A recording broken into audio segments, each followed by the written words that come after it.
ഹരിതം T V ചാനലിലേക്ക് എല്ലാ പ്രേക്ഷകർക്കും സ്വാഗതം. ഇന്ന് വിചിന്തനം ചെയ്യുന്നത് 2026 ജൂലൈ മാസ ഫലമാണ്. അത് അശ്വതി, ഭരണി, കാർത്തിക അടങ്ങിയ 3 നക്ഷത്രങ്ങളുടെ ഫലമാണ് പറയുന്നത്. അതായത് മേടം രാശിക്കാർ. ഈ മേടം രാശിക്കാരെ സംബന്ധിക്കുന്നിടത്തോളം ജൂലൈ മാസത്തിൽ പല വിധത്തിലുള്ള ഭാഗ്യാവസ്ഥകൾ വന്നു ചേരുന്ന നല്ല ദൈവാധീനമുള്ള ഒരു മാസമാണ്. പ്രത്യേകിച്ച് സർവേശ്വരകാരകനായിരിക്കുന്ന വ്യാഴം ഈ മേടം രാശിക്കാരെ സംബന്ധിക്കുന്നിടത്തോളം ഭാഗ്യഭാവത്തിൻ്റെ ഭാഗ്യാധിപനാണ്. അതുപോലെ തന്നെ സർവേശ്വരകാരകനും സർവസമ്പത്തും കൊണ്ടുത്തരുന്ന ആ ഗ്രഹമാണ്.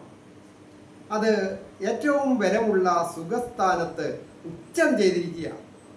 അപ്പോൾ എല്ലാവിധ സുഖങ്ങളും ഈ മേടം രാശിക്കാർക്ക് വന്നു ചേരും.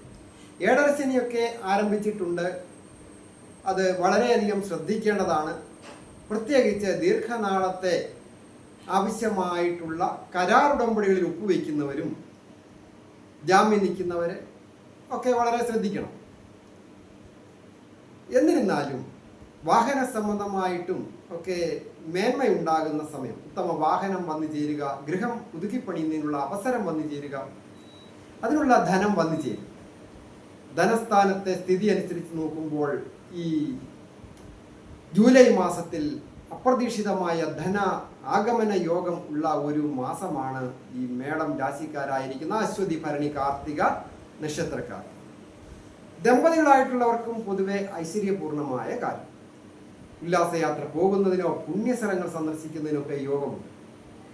വിദ്യാർത്ഥികൾക്ക് വിദ്യ അലസത വന്നു പെടുന്നതിനോ തടസ്സം വന്നു പെടുന്നതിനോ സൂചനയുള്ളതിനാൽ അധിക സമയം പഠനത്തിനായിട്ട് മാറ്റിവെക്കുകയും ഉപരിപഠനത്തിലും ഉന്നത വിദ്യാഭ്യാസത്തിലും ഒക്കെ നിൽക്കുന്ന കുട്ടികൾ അവർ സുഹൃത്തുക്കളെ തെരഞ്ഞെടുക്കുന്നതൊക്കെ വളരെ ശ്രദ്ധിച്ചില്ല എന്ന് വരികിൽ ഭാവിക്ക് ദോഷം വരുന്ന രീതിയിൽ വിദ്യ അലസത വന്നു പെടുന്നതിന് സൂചനയുണ്ട്. തൊഴിൽപരമായ അഭിവൃദ്ധികളൊക്കെ വന്നു ചേരും.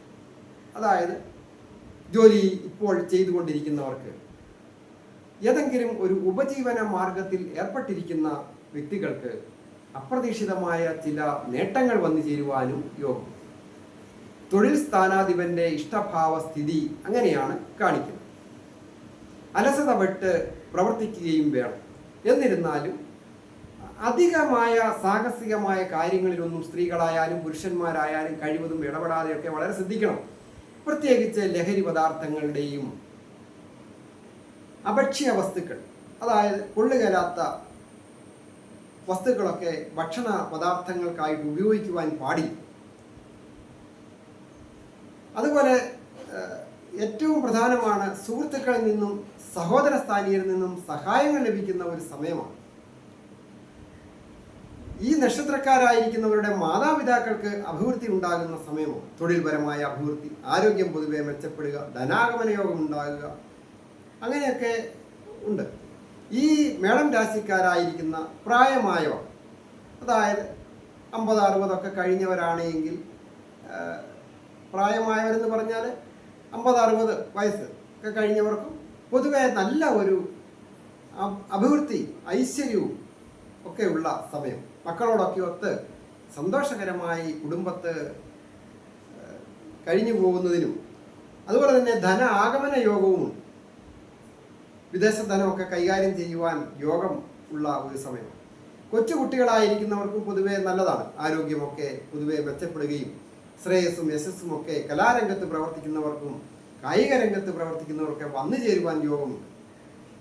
വിദേശത്ത് ആയിരിക്കുന്നവർക്ക് ചില മനക്ലേശങ്ങളൊക്കെ സൂചകമാണ്. മനസ്സ് പോസിറ്റീവായിട്ട് ചിന്തിക്കുക, ജപ ധ്യാനാദികളിലൊക്കെ ശ്രദ്ധ കേന്ദ്രീകരിച്ച് ചെയ്യുന്നതൊക്കെ മനോബലം വർദ്ധിക്കുന്നതിന് ഉത്തമമാണ്. അധിക കടബാധ്യതകളൊന്നും സൂചകമല്ല. എങ്കിലും അധികമായ കടങ്ങൾ വന്നു ചേരത്തക്ക രീതിയിലുള്ള കരാർ ഉടമ്പടികളിലോ ബിസിനസ് രംഗങ്ങളിലൊക്കെ വാക്ക് പറയുന്നതൊക്കെ വളരെ ശ്രദ്ധിക്കണം. ഫിക്സഡ് ഡിപ്പോസിറ്റുകൾക്ക് ഇളക്കം വരുവാൻ സൂചനയുണ്ട്. ദീർഘനാളുകളായിട്ട് സുഖമായിട്ട് ജീവിക്കുവാനുള്ള സമ്പത്ത് ഫിക്സഡ് ഡിപ്പോസിറ്റുകൾ ഉള്ളവരാണെങ്കിൽ പോലും ഒന്നുമില്ലാത്ത സാമ്പത്തിക വ്യവസ്ഥിതിയിലേക്ക് വരുന്നതിനുള്ള തുടക്കം കുറിക്കുന്നതിനൊക്കെ സൂചനയുണ്ട്. അനാവശ്യമായ കാര്യങ്ങളിൽ ഏർപ്പെട്ടാൽ അത് വളരെ ജാഗ്രത ആവശ്യമാണ്. ഞാൻ ഹരികുമാർ, ദേവി ജ്യോതിഷാലയം, കാവുംപടി, മണർകാട്, കോട്ടയം. ഈ ചാനൽ പേര് നക്ഷത്രവും ചേർത്ത് കമൻറ്റ് ചെയ്യുകയും സബ്സ്ക്രൈബ് ചെയ്യുകയും ഷെയർ ചെയ്യുന്നവർക്കും വേണ്ടി പ്രത്യേകം പ്രാർത്ഥിക്കുന്നതാണ്. എന്നെ പ്രോത്സാഹിപ്പിക്കണം എന്നുകൂടി അഭ്യർത്ഥിക്കുന്നു. അതുപോലെ തന്നെ വ്യക്തിപരമായ കാര്യങ്ങൾ, ഏതെങ്കിലും കാര്യങ്ങൾ അറിയുവാനുണ്ടെങ്കിൽ ജാതകം നോക്കുന്നതിനോ കവഴിയാൻ നോക്കുന്നതിനോ നേരിട്ട് വരുന്നതിനും ഫോൺ വിളിച്ച് ചോദിക്കുന്നതിനും അവസരമുണ്ട്. എൻ്റെ ഫോൺ നമ്പറൊക്കെ താഴെ ചേർത്തിട്ടുണ്ട്. ദേവീക്ഷേത്ര ദർശനം നടത്തി പ്രാർത്ഥിക്കുന്നതൊക്കെ ശ്രേയസ്കരമാണ്. ദോഷങ്ങളൊക്കെ മാറി ഐശ്വര്യങ്ങളും സമ്പൽ സമൃദ്ധിയും വന്നു ചേരുന്നതുമാണ്. എല്ലാവർക്കും നന്മ വരുവാനായിട്ട് പ്രാർത്ഥിക്കും.